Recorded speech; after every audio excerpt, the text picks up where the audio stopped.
begin.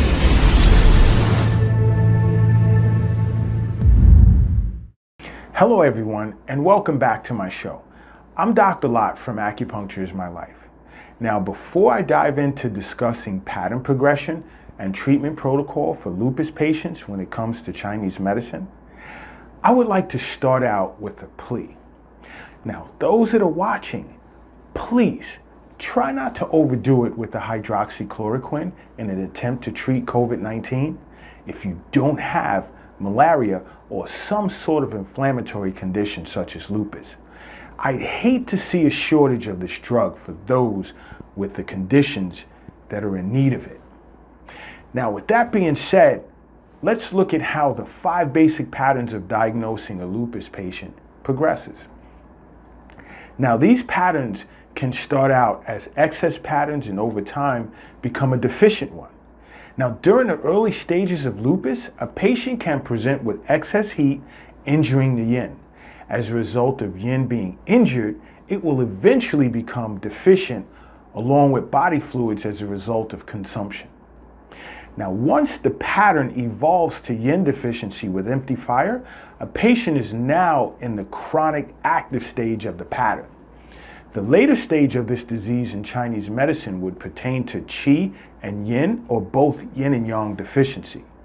Now, a patient can also start out as presenting with an exterior pattern, which gradually transforms into an interior pattern, whereas the disease evolves at the superficial layers of the body, which would include the skin, muscles, blood vessels, and joints, to eventually become internal and negatively affect the internal organs. Now, if the patient presents with symptoms of palpitations and chest pain, that would indicate that the heart is involved. Now, if a patient presents with symptoms of cough and breathlessness, that would indicate lung involvement. If the patient were to present with impaired vision and hypochondriac pain, that would indicate liver involvement. If the patient presented with nausea, poor appetite, and abdominal pain, that would indicate spleen involvement. Now, this is all in Chinese medicine, keep that in mind.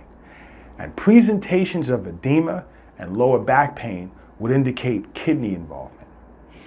There are ways in which patterns progress from early to late stage in Chinese medicine, which determines how an acupuncturist would put together a treatment protocol for the patient. Now, with yin and fluid deficiency being the primary pathogenesis, as an acupuncturist, I would focus on treating yin deficiency when dealing with a pattern, let's say in a deficient or chronic remission phase. Now, during the excess or acute phase, I would focus on treating excess heat. For example, let's take a look at excess heat toxicity as one of the basic patterns of diagnosis. The patient would present with a temporary high fever and a red face with a butterfly rash on the cheeks, with muscle and joint pain, irritability, and excess thirst. The patient would also present with a dark red tongue and a rapid pulse. Now, in this case, I would look to clear internal excess heat. Now, another pattern could be yin deficiency with empty heat, where the patient would present with a bright red butterfly rash on the face, which is aggravated by exposure to sunlight and a low-grade fever with dry mouth and red eyes. The patient would also express as irritable with painful and swollen joints and insomnia.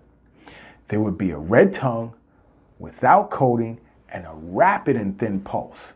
Now, in this case, I would again clear internal heat and nourish yin.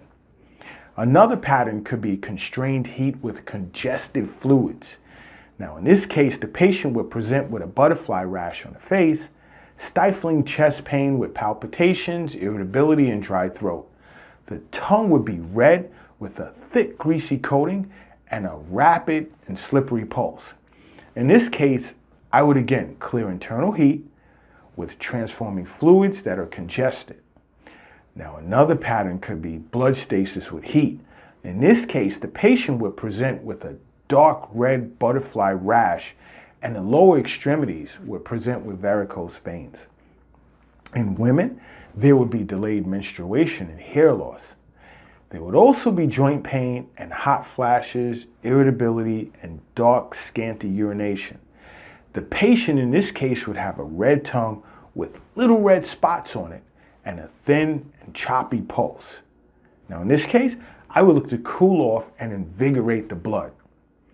Now another pattern could be spleen and kidney deficiency. Now in this case, the patient would present with a malaflush, an afternoon fever, dry mouth with scanty urination and constipation, with pitting edema in the lower limbs. The patient would also display a flabby tongue that would have a thin, greasy coating to it, along with a weak pulse. Now in this case, I would look to nourish the kidney and replenish essence, strengthen the spleen, and promote urination. Now when dealing with lupus patients, treatment protocols would tend to incorporate both acupuncture treatment as well as herbal formula recommendations.